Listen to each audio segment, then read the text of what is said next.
شاید اس سارے وقت کے گزر کے ساتھ ہمارا انٹلیکٹ جو ہے وہ اتنا میں اسے کرپٹ کا لفظ استعمال نہیں کرنا چاہتا لیکن ڈائلیوٹ ہو گیا کہ ہم لوگ ان باتوں کو اپنی روزمرہ کے اندر ایکسیپٹ نہیں کر پاتے کہ جیسی زندگی کمپلیکیٹڈ اور کمپلیکیشنز کی وجہ سے ہماری ہے، ان کی زندگی ان ساری کمپلیکیشنز کے باوجود اس قدر سادہ کیوں ہے؟ اس کی ایک وجہ اگر آپ مجھے اجازت دیں تو میں آپ سے عرض کروں۔ ایک صحابی جو کہ خانہ کعبہ کی چادر میں اپنے آپ کو لپیٹ کے دعائیں کر رہے تھے نا اللہ سے، تو اللہ کے رسول نے صلی اللہ علیہ وسلم نے کیا کہا تھا اس کے بارے میں؟ جب صحابہ نے کہا کہ یا رسول اللہ کیا یہ بھی وہ شخص ہے جس کی اللہ نہ سنے؟ تو اللہ کے رسول نے کہا اسی کی نہیں سنے گا۔ کیوں نہیں سنے گا؟ کیونکہ اس نے زندگی میں کبھی لقمہ حلال کی شکل بھی نہیں دیکھی تھی۔ یہ جو خواتین و حضرات حلال اور حرام کا فرق ہے نا، اس دعا کے ساتھ یہ چھوٹا سا وقفہ لیتے ہیں، اللہ تعالی ہمیں نصیب کرے کہ ہم حرام کو حلال سے جدا کر سکیں۔ ایک وقفہ لیتے ہیں، واپس آتے ہیں۔ السلام علیکم ورحمۃ اللہ وبرکاتہ۔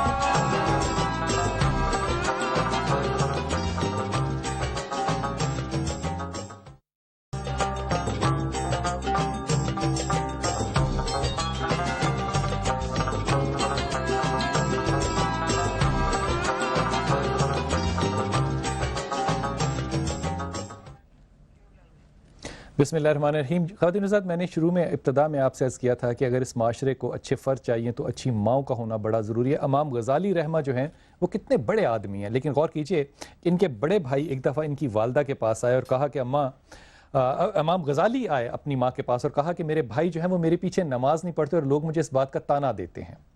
تو بڑے بھائی کو بھی بلایا ماں نے، کہا کہ آئندہ سے جا کے امام کے پیچھے تو نماز پڑھا کر۔ نماز پڑھنے گئے اور آدھی نماز میں واپس آ گئے تو امام غزالی کو بڑی امبیرسمنٹ ہوئی، لوگوں نے تانا دیا کہ امام غزالی تیرا تو اپنا بھائی تیرے پیچھے نماز نہیں پڑھتا۔ واپس آئے، جھگڑا ہوا تو ماں نے دونوں بیٹوں کو بٹھایا اور کہا کہ کیا مسئلہ ہے تم لوگوں کا؟ وہ کہتے ہیں کہ میں نماز پڑھنے تو امام کے پیچھے گیا تھا، جب میں نے توجہ کی تو مجھے پتا چلا امام نماز میں فقہ کے مسائل سوچ رہے تھے، تو میں تو ان کے پیچھے نماز نہیں پڑھاؤں گا، میں تو گھر واپس آ گیا۔ اماں نے پتہ کیا جواب دیا؟ اماں نے کہا دونوں ہی بیٹے میرے کام کے نہیں ہیں، ایک نماز میں فقہ سوچتا ہے اور ایک نماز میں دوسروں کے عیب دیکھتا ہے۔ اب یہ جو ایک جملہ ہے، اس ماں کا ہونا امام غزالی کے ہونے کی دلیل ہوگا۔ آپ کی طرف میں آؤں، آپ نے ایک بڑی اچھی بات کی کہ اللہ تعالیٰ جو ہے وہ عمر درازی کر دیتا ہے۔ اس سے کیا یہ رائے نکل سکتی ہے کہ مقدر کوئی فکس چیز نہیں ہے؟ ہرگز نہیں ہے۔ قرآن کریم نے دو چیزیں بیان کی ہیں، ایک لوح محفوظ ہے، ایک لوح محو اثبات ہے۔ یمحو اللہ ما یشاء و یثبت، خدا جس کو چاہے محو کر دیتا ہے، مٹا دیتا ہے، اور جس کو چاہے اس کی جگہ ثبت کر دیتا ہے، لکھ دیتا ہے نئی چیز۔ تو یہ لوح محو اثبات روزانہ کے ہمارے اعمال کے ساتھ اس کی عبارت تبدیل ہوتی رہتی ہے۔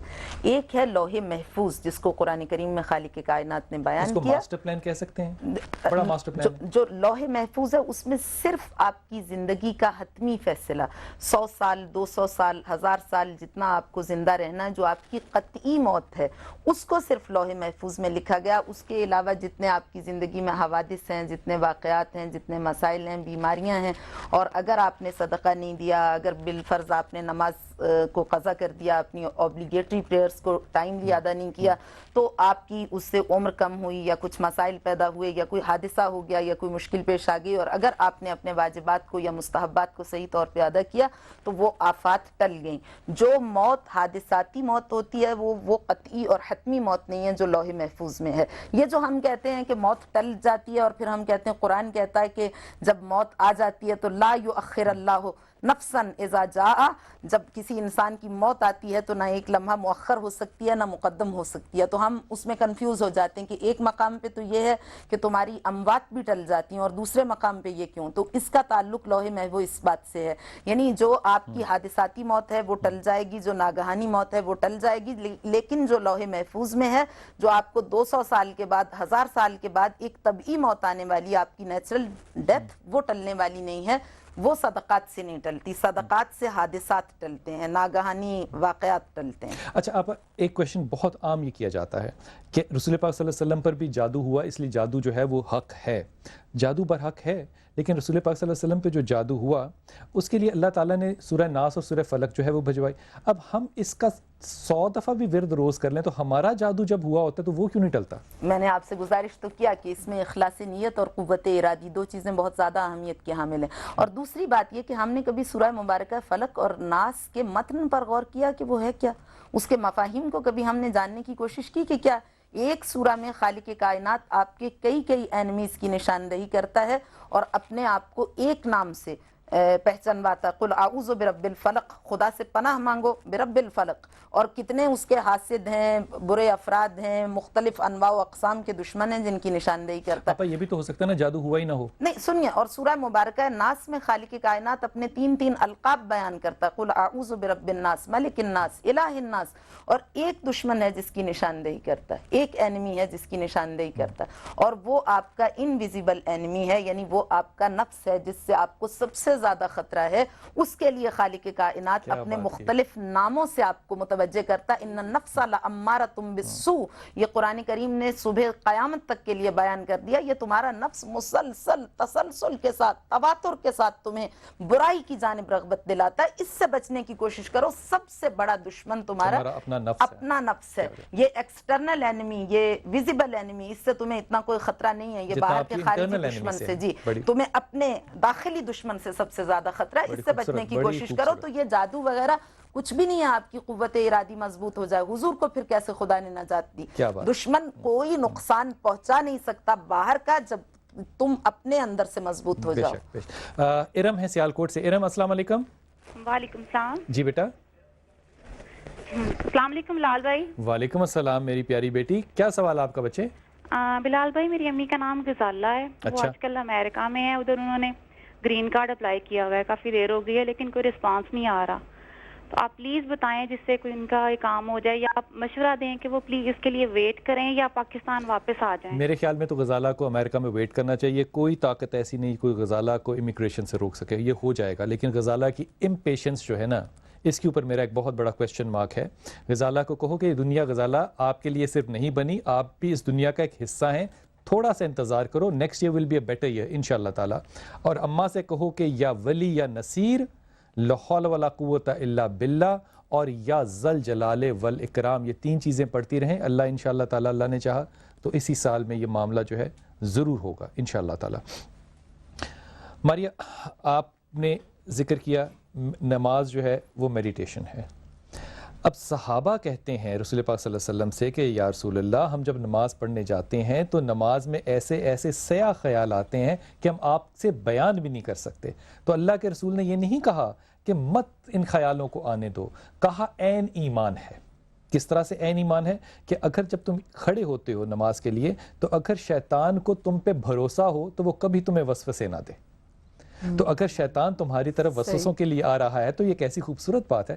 یہ میڈیٹیشن سے ہم نے اس کو کیوں ایسوسیٹ کر دیا نماز کو؟ میڈیٹیشن بیسکلی میں آپ کو ایک صرف سمبلزم بتا رہی ہوں کہ نماز اکثر ہماری کوشش یہ ہوتی ہے، اور یہ ہر انسان کے ساتھ ہوتا ہے، کہ نماز کے وقت ہر غلط خیال آ رہا ہوتا ہے، بزنس کا، فیملی کا. لیکن اگر آپ میڈیٹیشن از سم تھنگ، ایک مائنڈ کی ایکسرسائز ہوتی ہے، ایک سول کی ایکسرسائز ہوتی ہے. اس سے آپ کی تھوڑی سی تھاٹ پروسیس کنٹرول ہو جاتی ہے، اسٹرانگ ہو جاتی ہے. تو اس وقت نماز پہ اور اللہ تعالیٰ پہ کنسنٹریشن کرنے میں مدد ہوتی ہے. تو اسی لیے میں پرسنلی جب نماز پہلے پڑھتی تھی، جب سے میں نے تھوڑی سی میڈیٹیشن اسٹارٹ کی، مجھے لگتا ہے کہ اس میں یہ میری نماز میں تھوڑی سی زیادہ بہتری آئی ہے.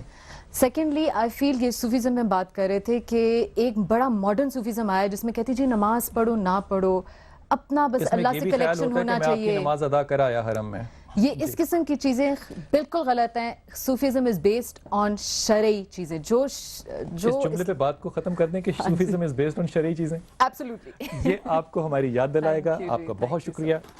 آپ تشریف لائیں، آپ کا بہت شکریہ. خواتین و حضرات، ایک آخری بات آپ سے عرض کرتے ہوئے میں اپنے بھائیوں کی طرف چلا جاؤں گا. میں اس بات کو آپ کی اجازت سے بات آپا کہہ رہا ہوں.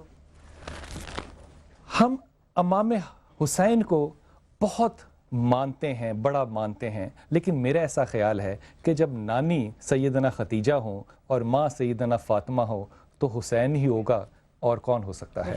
پھر اس پہ ایک اور بات کی توجہ کیجئے کہ اگر ہماری سیدنا فاطمہ جو ہیں اگر یہ اپنے والد سے اس وقت کہہ دیتی کہ مجھے اماں فضا ابھی دے دیں آپ، تو وہ جو 3 تسبیحات اللہ کے رسول نے بتائیں جو کہ ساری امت قیامت تک پڑھے گی، اس سے ساری امت محروم ہو جاتی۔ خواتین حضرات، اس بات کے ساتھ ایک اور یادداشت آپ کی دہانی کے لیے کہ جو فیس بک اکاؤنٹ ہے ہمارا، آپ اس پہ ضرور جائیے اور ہمیں کمنٹ کیجیے۔ اور ایک چھوٹی سی بات فیس بک کے حوالے سے کہتا چلا جاؤں، ہمارے ایک دوست نے وہاں پہ ایک تصویر ایک لباس کی پیسٹ کی ہوئی ہے جس پہ کہ لکھا ہوا ہے اس بھائی نے کہ یہ رسول پاک صلی اللہ علیہ وسلم کی قمیض ہے۔ یہ انفارمیشن میرے بھائی آپ کی غلط ہے، کیونکہ میرے پاس جو اس کا ریکارڈ ہے وہ ٹاپ کاپی میوزیم استنبول کا ہے۔ یہ جو قمیض آپ نے وہاں پہ پوسٹ کی ہے یہ بی بی سیدنا فاطمہ کے قمیض ہے، رسول پاک صلی اللہ علیہ وسلم کی قمیض نہیں ہے۔ ضرور جائیے گا اور کمنٹس میں ہمیں ضرور مشورہ دیجیے گا کہ ہم اور یہاں پہ کیا شامل کریں جس سے آپ کے لیے بھی آسانیاں ہوں اور ہمارے لیے بھی۔ اللہ آپ کو بہت خوش رکھے، آسانیاں دے اور آسانیاں بانٹنے کی توفیق عطا فرمائے۔ السلام علیکم ورحمۃ اللہ وبرکاتہ۔ بسم اللہ۔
اس بات پہ تم کون ہو کیا ہو، حیران ہوں اس بات پہ تم کون ہو کیا ہو، حیران ہوں میں اس بات پہ تم کون ہو کیا ہو، حیران ہوں میں اس بات پہ تم کون ہو کیا ہو، ہاتھ آؤ تو بت ہاتھ لاؤ تو خدا ہو، تم ایک گورکھ دھندا ہو، تم ایک گورکھ دھندا ہو، تم ایک گورکھ دھندا ہو، تم ایک گورکھ دھندا ہو، جو الفت میں تمہاری کھو گیا ہے، جو الفت میں تمہاری کھو گیا ہے، اسی کھوئے ہوئے کو کچھ ملا ہے، اسی کھوئے ہوئے کو کچھ ملا ہے، نہ بتخانے نہ کعبے میں ملا ہے، نہ بتخانے نہ کعبے میں ملا ہے، مگر ٹوٹے ہوئے دل میں ملا ہے، مگر ٹوٹے ہوئے دل میں ملا ہے، جسے میں کہہ رہا ہوں اپنی ہستی، جسے میں کہہ رہا ہوں اپنی ہستی، اگر وہ تو نہیں تو اور کیا ہے، اگر وہ تو نہیں تو اور کیا ہے، نہیں آیا خیالوں میں اگر تو نہیں آیا خیالوں میں اگر تو پھر میں کیسے سمجھوں تو خدا ہے، تم ایک گورکھ دھندا ہو، تم ایک گورکھ دھندا ہو، تم ایک گورکھ دھندا ہو، مسجد مندر یہ میخانے، مسجد مندر یہ میخانے، ہاں کوئی یہ مانے کوئی وہ مانے، کوئی یہ مانے کوئی وہ مانے، ہاں ہیں دونوں تیرے کاشانے، ہے دونوں تیرے کاشانے، ہاں کوئی یہ مانے کوئی وہ مانے، کوئی یہ مانے کوئی وہ مانے، ہو جب ہے سب عاشق تمہارے نام